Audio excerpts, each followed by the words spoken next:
सुंदरपुर गांव में सोहन नाम का एक गरीब किसान अपनी बूढ़ी माँ के साथ रहता था। सोहन बचपन से ही बहुत मेहनती और वफादार था।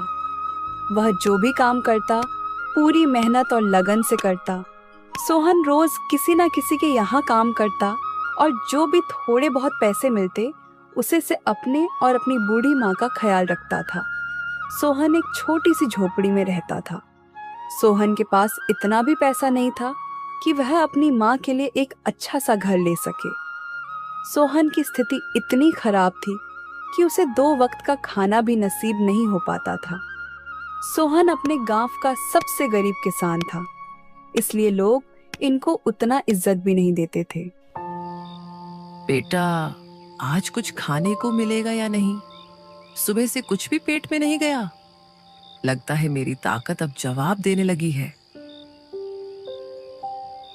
माँ, मैं सुबह से ही गांव में इधर उधर भटक रहा हूँ। खेतों में भी गया पर मजदूरी का काम कहीं नहीं मिला। कुछ लोग तो खुद परेशान हैं। बेटा, तू परेशान मत हो। भगवान सब देखता है। शायद वो हमारी परीक्षा ले रहा है। माँ, मुझे लगता है कि मैं तुम्हारे लिए एक अच्छा बेटा नहीं बन पाया। जब तुम बूढ़ी हो गई हो तो मैं तुम्हारा ठीक से ख्याल भी नहीं रख पा रहा हूँ। नहीं बेटा, ऐसा क्यों सोचता है? तूने मेरा कितना ख्याल रखा है ये मुझे अच्छे से पता है। अभी बुरा वक्त है, लेकिन यह भी गुजर जाएगा। माँ, मैं अभी फिर से बाहर जाऊंगा। कहीं ना कहीं से कुछ इंतजाम करके ही लौटूंगा। रात हो रही है बेटा, अब ज्यादा मत भाग। खाली पेट इतनी मेहनत मत कर। कहीं तुझे ही कुछ हो गया तो मैं कैसे जीऊंगी? माँ, तुम्हारा आशीर्वाद मेरे साथ है। मुझे कुछ नहीं होगा। तुम बस मेरे लिए दुआ करो। इतना कहकर सोहन अपने घर से बाहर निकलता है और पास ही के गांव चंदनपुर की ओर चल पड़ता है। मुझे तो समझ ही नहीं आ रहा है कि आखिर मेरी जिंदगी कब बदलेगी और कब मैं अपनी बूढ़ी माँ के लिए अच्छा सा घर और खाना दे सकूंगा। चंदनपुर गांव पहुंचने के बाद सोहन एक एक घर का दरवाजा खटखटाने लगता है और हर बार वह अपनी भूख की बात करता और कुछ खाने के लिए मांगता। लेकिन दुर्भाग्य से उसे हर घर से निराशा ही हाथ लगती। कोई कहता, हमारे पास खुद ही मुश्किल से खाना आता है, तो कोई बिना जवाब दिए दरवाजा बंद कर देता। लोगों के ऐसे व्यवहार को देखकर सोहन की उम्मीदें टूटने लगती हैं। लगता है मुझे यहाँ पर खाने के लिए कोई कुछ नहीं दे सकता। हे ईश्वर, अब तू ही मेरी मदद कर। सोहन उदास होकर अपने घर की ओर जाने वाला ही होता है कि तभी उसकी नजर गांव के एक पुराने से घर पर पड़ती है। हो सकता है शायद यहाँ से मुझे कुछ खाने को मिल जाए। इतना कहकर सोहन उस घर के पास जाता है और उस घर का दरवाजा खटखटाता है। खटखटाने की आवाज सुनकर उस घर में से एक साधु बाबा निकलते हैं। बाबा सोहन की ओर देखते और उससे पूछते हैं, बेटा, क्या चाहिए? तुम इतनी रात को दरवाजा क्यों खटखटा रहे हो? बाबा, घर में खाने को कुछ भी नहीं है। माँ भी भूखी है और मैं भी बहुत जगह गया, लेकिन किसी ने मदद नहीं की। आप ही कुछ खाने को दे दो। सोहन की बातें सुनकर साधु बाबा को थोड़ा दया आ जाती है। हाँ हाँ बेटा, क्यों नहीं। आओ, पहले तो तुम पेट भर कुछ खा लो, क्योंकि ईश्वर किसी को भूखा नहीं रखता। साधु बाबा सोहन को कुछ खाने को दे देता है और सोहन भी पेट भरकर खा लेता है। आपका बहुत बहुत धन्यवाद बाबा। आपने मुझे खाना दिया। पता नहीं मैं इसका कर्ज कैसे उतार पाऊंगा। बाबा मुस्कुराते हुए बोले, बेटा, जिंदगी में कभी हार मत मानना। ईश्वर हमेशा उन लोगों की मदद करता है जो मेहनत करते हैं और सच्चे दिल से कोशिश करते हैं। मेरा आशीर्वाद हमेशा तुम्हारे साथ रहेगा। बेटा, तुम्हारी जिंदगी जल्द ही बदलने वाली है। बस सच्चाई और मेहनत का हाथ थामे रखना। जी बाबा, जरूर। मैं आपकी बातों को हमेशा याद रखूंगा। इसके बाद साधु बाबा ने सोहन को आशीर्वाद दिया और एक छोटी सी पोटली थमाई। इसमें क्या है बाबा? बेटा, इसमें तुम्हारे और तुम्हारी बूढ़ी माँ के लिए खाना है। तुम इसे घर ले जाओ और अपनी माँ के साथ बैठकर खा लेना।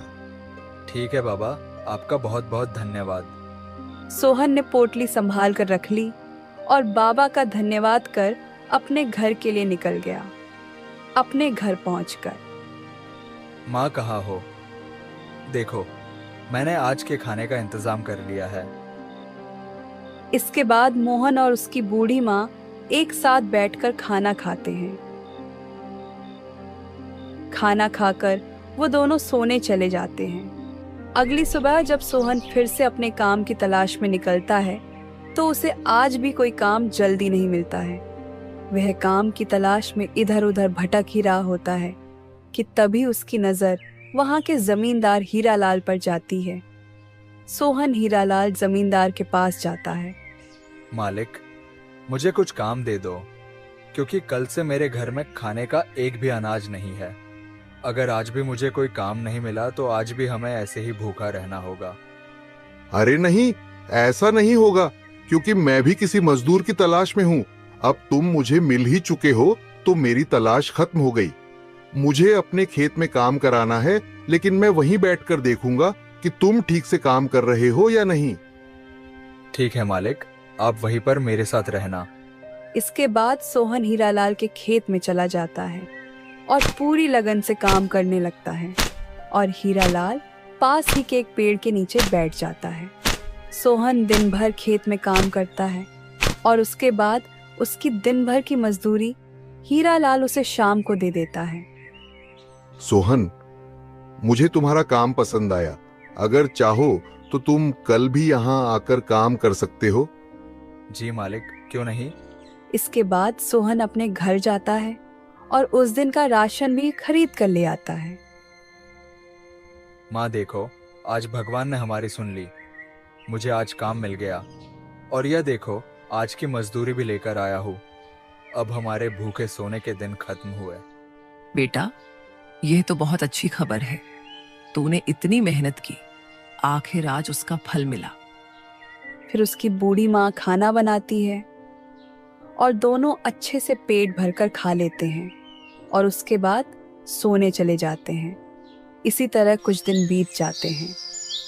एक दिन सोहन हीरालाल के खेत में काम कर ही रहा होता है कि तभी वह देखता है कि हीरालाल उदास मन से एक पेड़ के नीचे बैठा हुआ है। जब सोहन हीरालाल को उदास देखता है तो वह उससे पूछने जाता है, मालिक, आज आप इतना उदास क्यों है? क्या हुआ? कोई गंभीर बात है क्या? अरे नहीं सोहन, कोई बात नहीं। तुम जाओ, जाकर अपना काम करो। मालिक, साफ साफ दिख रहा है कि आप उदास है। आप मुझे बताइए, क्या परेशानी है? हो सकता है कि मैं आपकी कोई मदद कर सकूं। नहीं सोहन, इस परेशानी का हल किसी के पास नहीं है। अरे मालिक, आप एक बार बताइए तो सही। हो सकता है कि मैं इस समस्या का हल निकाल सकूं। ठीक है तो सुनो, मेरे गांव के 2 जमींदार भाइयों ने मेरी पुश्तैनी जमीन हड़प ली है। वह जमीन मेरे लिए बहुत कीमती है, क्योंकि वह मेरे दादाजी ने मेरे लिए छोड़ी थी। लेकिन धोखे से गांव के 2 जमींदार भाइयों ने उस जमीन को हड़प लिया है। मैं इसकी शिकायत पुलिस में भी नहीं कर सकता, क्योंकि पुलिस भी उन्हीं का साथ देती है।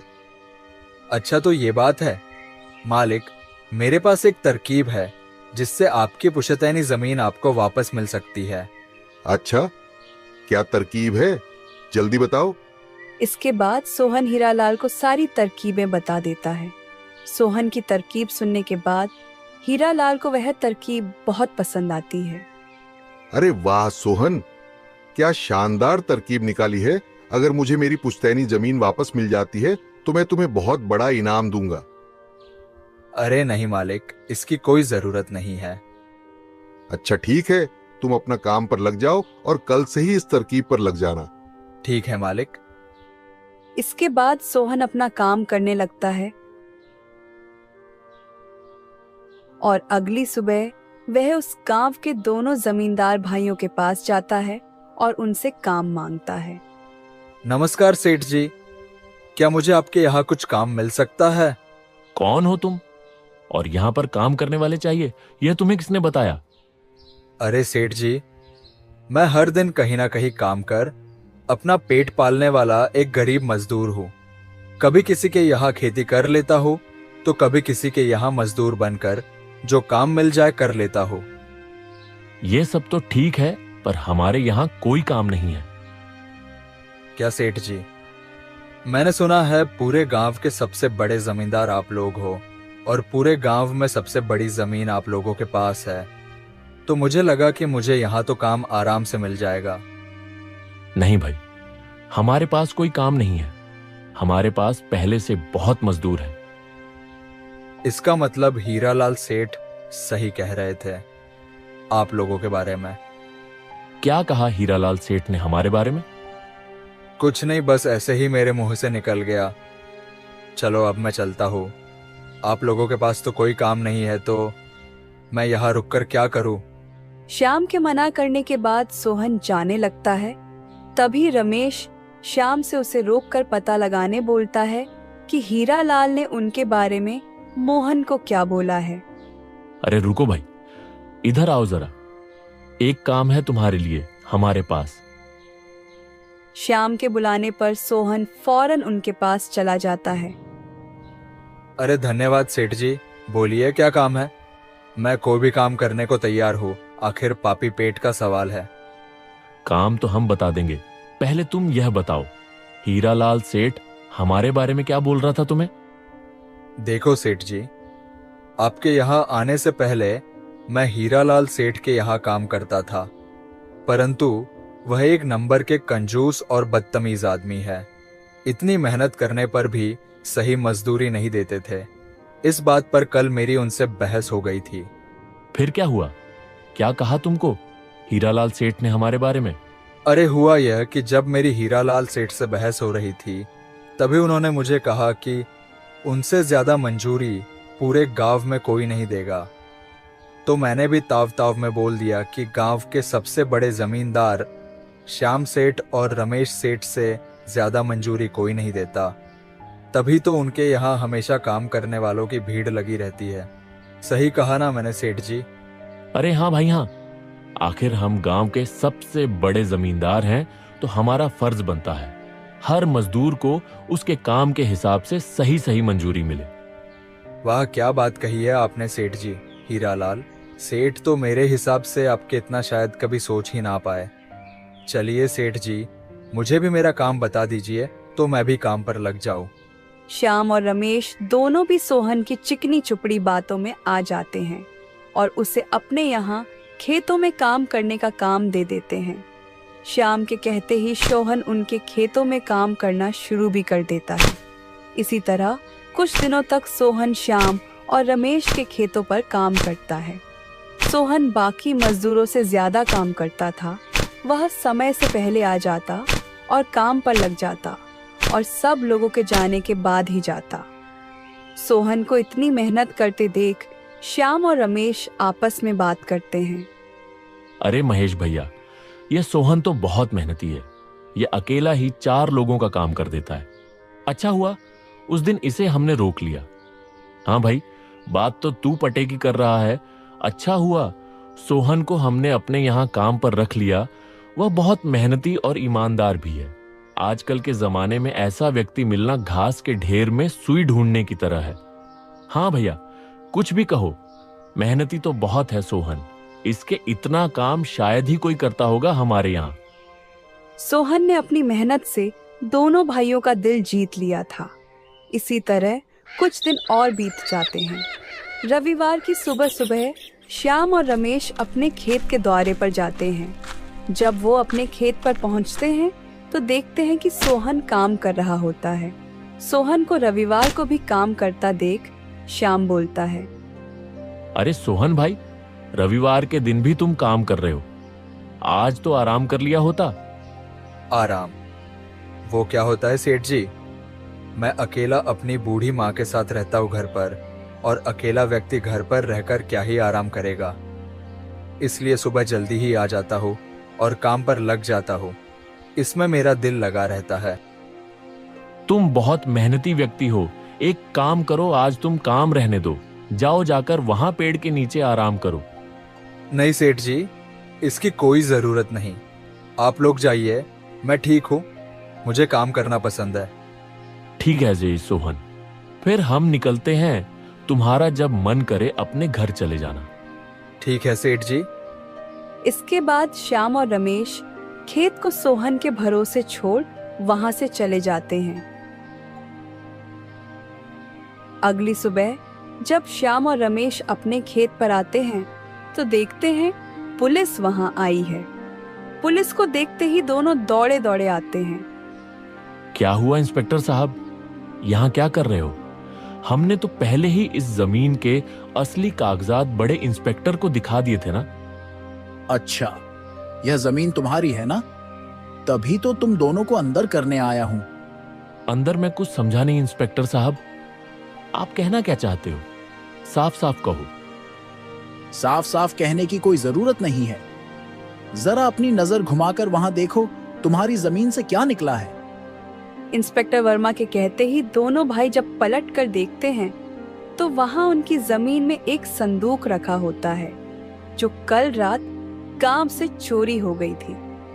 यह वही संदूक है जो कल रात गांव से चोरी हो गई थी। संदूक और चोरी का नाम सुनते ही दोनों भाइयों की हवा टाइट हो जाती है। अब बताओ, यह चोरी की संदूक तुम्हारे जमीन में क्या कर रही है? यह कहां से आया? हमारी जमीन में? हमें नहीं पता। चलो, अब बहाना मत बनाओ। पहले गांव में चोरी करो और फिर अपने जमीन में लाकर छुपा दो, और फिर बोल रहे हो यह क्या है? नहीं थानेदार साहब, हमने कुछ नहीं किया। ये सब कहां से आया इस जमीन में हमें नहीं पता। वाह, क्या बात है। तुम्हारे जमीन से इस गांव का चुराया हुआ संदूक निकलते ही अपनी बात पलट रहे हो। इस मामले से बचने के लिए दोनों भाई कुछ तरकीब लगाने की सोचते हैं। तभी वहां सोहन आ जाता है। अरे सेठ जी, ये पुलिस क्यों आई है? कुछ हुआ है क्या? हाँ सोहन, देखो, पता नहीं कहां से हमारी जमीन में ये गांव का चुराया हुआ संदूक आ गया है। क्या संदूक? ये कहां से आ गया? ये तो बहुत बड़ी मुसीबत में आ गए आप दोनों मालिक। हाँ सोहन, अब तू ही कुछ तरकीब बता जिससे हम इससे बाहर आ सके। तीनों को खुसुर फुसुर करता देख इंस्पेक्टर कहता है, चलो अब कोई तरकीब मत बनाओ। दोनों में से एक भाई तो पक्का जाने वाला है जेल में। अब तुम दोनों ही फैसला करो कौन जाएगा। इंस्पेक्टर साहब, हमें बस 5 मिनट दीजिए, अभी हम फैसला करके आते हैं कौन जाएगा जेल। ठीक है, जल्दी जल्दी तय करो। किसको लेकर जाऊं मैं जेल? ठीक है इंस्पेक्टर साहब। सोहन, श्याम और रमेश इंस्पेक्टर से थोड़ी दूरी पर चले जाते हैं। देखो मालिक, दोनों भाइयों के फंसने से अच्छा है कोई एक भाई फंसे। अब आप लोग सोचिए कौन जाएगा जेल। सोहन भाई, हम दोनों ही अंदर नहीं जाना चाहते। कोई तरकीब लगाओ भाई जिससे हम दोनों बच जाए। मालिक, एक बात बोलूं, इस संदूक को देख के तो लगता है कि यह संदूक किसी बड़े आदमी का है। अगर उन्हें पता चला कि अपने चोरी की है तो आपको उम्र कैद तो जरूर होगी। एक तो श्याम सेठ पहले से डरा हुआ था और सोहन से यह सुनते ही श्याम डर के मारे फटाफट पूरी कहानी सोहन को बता देता है। देखो सोहन भाई, सच्ची सच्ची कहूं, यह जमीन तो हमने बस कुछ महीने पहले ही हड़पी थी अपने चचेरे भाई हीरालाल से। श्याम से जमीन हड़पने की बात सुन सोहन ऐसा बर्ताव करता है जैसे उसे कुछ पता ही नहीं है इस बारे में। क्या कहा मालिक? हड़पी थी जमीन? मैं कुछ समझा नहीं, जरा साफ साफ बताइए। श्याम जमीन हड़पने वाली पूरी कहानी सोहन को बता देता है। श्याम से पूरी कहानी मोक जबानी सुनते ही सोहन कहता है, मालिक, मेरे पास एक तरकीब है, तो एक काम कीजिए मालिक। आप सबसे पहले जाकर इंस्पेक्टर वर्मा को बोल दीजिए ये जमीन हीरालाल सेठ की है। इंस्पेक्टर को बोलना हमने तो बस कुछ महीना पहले ही ये जमीन उनसे बस काम करने के लिए ली है, बाकी का मैं संभाल लूंगा। अरे मोहन, पर इससे तो हमारी जमीन हमसे छीन जाएगी, उसका क्या? नहीं मालिक, आप शायद मेरी तरकीब अब तक समझे नहीं। आप जब ये इंस्पेक्टर को बोलोगे ये जमीन हीरालाल सेठ की है तो पुलिस किसको पकड़ेगी? हीरालाल सेठ को। और हीरालाल सेठ के अंदर जाते ही ये जमीन फिर से आप लोग हड़प लेना, समझे? इससे आप लोग भी बच जाओगे और जमीन भी आपकी रहेगी। सोहन की तरकीब सुन दोनों भाई दंग रह जाते हैं। वाह सोहन भाई, तुम तो बहुत दिमाग वाले हो। आज तक तो तुमने हमें अपने बल से प्रसन्न किया था, पर आज तुम्हारी बुद्धि हमारी जान भी बचाएगी। सोहन की तरकीब सुन तीनों इंस्पेक्टर के पास जाते हैं और इंस्पेक्टर को सब वैसे ही बोलते हैं जैसे सोहन ने उन्हें कहा था। इंस्पेक्टर साहब, यह जमीन हमारी नहीं है। हमने तो बस काम करने के लिए यह जमीन हमारे चचेरे भाई हीरालाल सेठ से ली थी। वाह, जब तुम खुद फंस गए हो तो अब किसी और को फंसाकर अपने आप को बचाना चाहते हो? नहीं साहब, आपको विश्वास नहीं हो रहा तो सोहन से पूछ लीजिए। यह हमारे पास बस अभी काम कर रहा है। इसके पहले यह हीरालाल के पास काम करता था। बोलो सोहन, यह जमीन किसकी है? हाँ इंस्पेक्टर साहब, यह जमीन हीरालाल सेठ की है। श्याम सेठ और रमेश सेठ ने तो बस कुछ ही समय से इस जमीन पर काम करना शुरू किया है। सोहन से यह सब सुनने के बाद इंस्पेक्टर सोहन को हीरालाल सेठ को बुलाने बोलता है। सोहन फौरन जाकर हीरालाल को बुला लाता है, पर हीरालाल अपने साथ पूरे जिले के इंस्पेक्टर शुक्ला को लाता है। सलाम सर जी, आप यहाँ? हाँ, बस यहाँ पास के गांव में संदूक की तलाश कर रहा था तो भीड़ देखकर यहाँ चला आया। बोलो, यहाँ क्या चल रहा है? देखिए सर जी, इन दोनों के जमीन से यह गांव से चोरी हुआ संदूक निकला है और अब यह लोग बोल रहे हैं कि यह जमीन हीरालाल सेठ की है।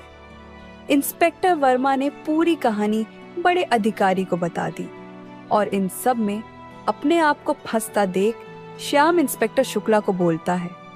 नहीं सर जी, यह जमीन हमारी नहीं है। हम बस कुछ समय से यहाँ काम कर रहे हैं। आप हमारे पास काम कर रहे मजदूर सोहन से पूछ लीजिए। हाँ साहब, यह जमीन हीरालाल सेठ की ही है। मैं कैसे मान लूं कि यह जमीन हीरालाल की है? मेरे यहाँ का इंस्पेक्टर तो कह रहा था इस जमीन पर केस चल रहा है और यह जमीन शायद तुम्हारे हवाले हुई है, और अब तुम बोल रहे हो यह जमीन हीरालाल की है। नहीं साहब, हम बस इस जमीन को हड़पने की साजिश कर रहे थे, पर अब हमें नहीं चाहिए यह जमीन। अगर आपको चाहिए तो हम वह केस भी वापस ले लेंगे। अरे साहब, ये तो मेरी संदूक है। दरअसल कल मैं ही ये संदूक के बारे में रिपोर्ट लिखवाने आया था। ये सब तो हमारा प्लान था, इन दोनों के मुंह से सच्चाई सुनने के लिए। हीरालाल से यह सुनते ही दोनों भाइयों के पैरों के नीचे से जैसे जमीन ही खिसक जाती है। सोहन को भी इस प्लान में शामिल देख दोनों भाई को समझ जाता है कि यह सब हीरालाल और सोहन ने मिलकर किया है। हमें माफ कर दीजिए इंस्पेक्टर साहब, हम लालच में आ गए थे। हम आज के बाद यह गलती कभी नहीं करेंगे और ये जमीन भी हीरालाल चाचा को वापस दे देंगे। दोनों को इतना गिड़गिड़ाता देख हीरालाल सेठ दोनों को माफ कर देता है। इंस्पेक्टर को भी इन्हें नहीं ले जाने देता है और अपना केस भी वापस ले लेता है। हीरालाल के केस वापस लेते ही इंस्पेक्टर शुक्ला वहां से चला जाता है। धन्यवाद भाई, आपने हमें माफ कर दिया। आज के बाद हम ऐसी गलती कभी नहीं करेंगे। ठीक है श्याम, कोई बात नहीं। बस ये याद रखना कि एक जमीन के टुकड़े के लिए तुम्हें अपनों के साथ कभी छल नहीं करना चाहिए। तुम्हारे बुरे समय में तुम्हारे अपने तुम्हारा साथ देने आएंगे। जमीन का क्या है, कभी मेरी तो कभी तुम्हारी। सोहन, तुम्हारा बहुत बहुत धन्यवाद। तुमने मेरी पुश्तैनी जमीन वापस दिला दी। मैंने तुम्हें जो इनाम देने का वादा किया था वह मैं तुम्हें जरूर दूंगा। आखिर में हीरालाल सोहन को जमीन भेंट कर देता है और उसकी एक जमीन का मालिक सोहन को बना देता है। इस तरह सोहन ने अपने मेहनत और दिमाग से हीरालाल को उसकी जमीन वापस दिला दी और दोनों ठगे भाइयों को भी सबक सिखा दिया। तो दोस्तों, कैसी लगी आपको यह कहानी कमेंट बॉक्स में जरूर बताना और चैनल को जरूर से सब्सक्राइब कर देना। धन्यवाद।